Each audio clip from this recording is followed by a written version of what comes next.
Hello friends, break the जागन में आप सबका स्वागत है। यहाँ ये सीरीज हमने नई शुरू करी है और इसी हफ्ते शुरू करी है और आप लोगों ने इसको पसंद किया, इसके लिए बहुत बहुत शुक्रिया। हर रोज एक जार्गन को हम लोग डिकोड करते हैं, सरल भाषा में आपको बताते हैं। ये शब्दों के जालों को थोड़ा सा देखिए इजी करते हैं आपके लिए, ताकि आपको समझ में आ सके कि ये टफ वर्ड्स जो सब लोग लिख रहे हैं पिंक पेपर्स में और टीवी चैनल्स पर सब एनालिस्ट बात कर रहे हैं, इसके मायने क्या है। तो आज का जो शब्द है वो है अपर सर्किट और लोअर सर्किट। खूब सुना होगा आपने, और कई शेयरों में देखिए लगते हैं, ये इंडेक्स में भी लगते हैं, सेंसेक्स निफ्टी में भी लगते हैं। लोअर सर्किट तो हमने हाल ही में देखे थे मार्च में। इसके मायने क्या है देखिए, और ये तय कैसे होता है। कोई शेयर अगर बहुत वॉलिटिलिटी उसमें हो जाए तो एक्सचेंजेस तय करते हैं कि इसको अब 20% की रेंज से हटाकर 10% कर दिया जाए। फिर भी उसमें खूब उथल-पुथल होती है, तो निवेशकों का हक ध्यान में रखते हुए एक्सचेंजेस कहते हैं अब इसको 20 नहीं 5% कर दिया जाए।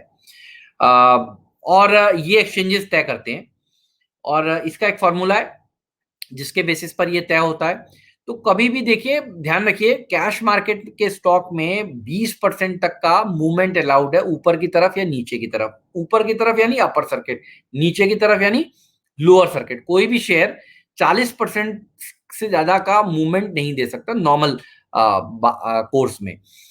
लेकिन ज्यादा वॉलिटिलिटी होती है, दो दो दिन 20-20 लगाता है, तो उसको 10% में कर दिया जाता है।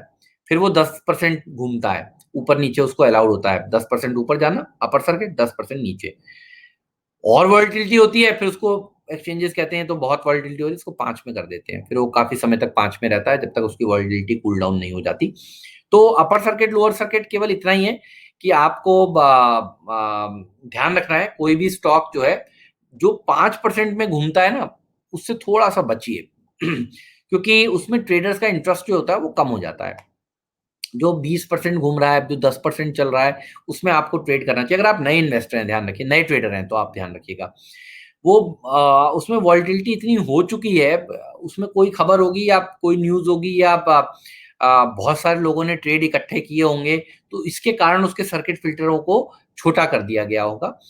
जनरली सर्किट फिल्टर जब 5% का हो जाता है तो कई जो ब्रोकरेज हाउसेस भी होते हैं वो भी कहते हैं कि इसको आप ना खरीदिए। ये कहते हैं लोग अपने रिस्क मैनेजमेंट के हिसाब से।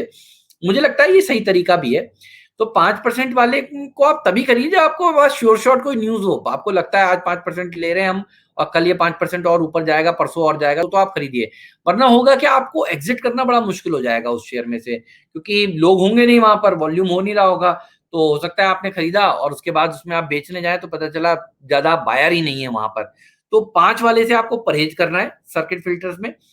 10 वाले ठीक है, 20 वाले बहुत ही बढ़िया है। तो कई बार ये होता है देखिए, जब सर्किट फिल्टर चेंज होते हैं, कई 5-5% वाले सर्किट के फिल्टर्स रिवाइज होके 20 हो जाते हैं। हम लोग सुझाते हैं फिर उन स्टॉक्स को, देखिए इनको शेयर करिए, इनको ट्रेड करिए, इनमें एक अच्छी रैली देखने को मिलेगी। वो मिलती भी है। तो क्यों मिलती है? क्योंकि ट्रेडिंग इंटरेस्ट जो होता है वो दरअसल गुम हो चुका होता है जब वो 5% के रेंज में रह चुके होते हैं। उम्मीद है ये बात आपको पसंद आई होगी, और यही चीज सेम लागू है सेंसेक्स और निफ्टी के लिए भी। देखिए हाँ, एफएनओ में ये चीज नहीं होती, ध्यान रखिएगा। एफएनओ में होती है तो जनरली वो 10% का पहला सर्किट फिल्टर होता है, लेकिन वो कुछ चंद सेकंड्स के लिए होता है। उसके बाद वो खोल दिया जाता है एक्सचेंजेस द्वारा, और फिर वो शेयर ऊपर की तरफ मूव करता है। लेकिन एज सच कोई नहीं होता कि भाई आज ये शेयर 10% पर रहने वाला है, 20% पर रहने वाला है, 30% पर रहने वाला है। एफएनओ में ऐसा कोई सीमा वाली बात नहीं है। कैश मार्केट के स्टॉक्स में ये 5, 10 और 20% के सर्किट फिल्टर एक्सचेंजेस तय करते हैं। और ये समय समय पर एक्सचेंजेस की वेबसाइट पे अगर आप जाएं तो उनके जो नोटिस आते हैं उस पर ये चीज दी होती है, कौन कौन से स्टॉक्स किन किन सर्किट फिल्टर्स के लिए इस समय लागू किए गए। इवन अगर आप bsc.com पर जाइए और आप शेयर का नाम डालिए तो वहां पर आपको हर रोज की सर्किट फिल्टर की लिमिट जो होती है वो डिफाइंड होती है। तो आप देख सकते हैं कि अगर कोई आपको शेयर पसंद आ रहा है तो उसका सर्किट फिल्टर एक्सचेंजेस ने क्या निर्धारित किया है, ये जानना बहुत जरूरी है। क्योंकि अगर आप कोई शेयर खरीद लें बिना ये जाने कि इसका सर्किट फिल्टर 5% ही है, तो फिर हो सकता है आप को आपको काफ़ी दिन तक वेट करना पड़े, उसका सर्किट फिल्टर कब रिवाइज़ हो और कब वहाँ पर वापस से पब्लिक जो है वो एक्टिव होती हुई नज़र आए। तो इस चीज़ का ज़रूर ध्यान रखिएगा और इस चीज़ को आई एम श्योर आपको समझ में भी अब आ गया होगा। शुक्रिया आपका इस वीडियो को देखने के लिए, पसंद करने के लिए। नमस्कार।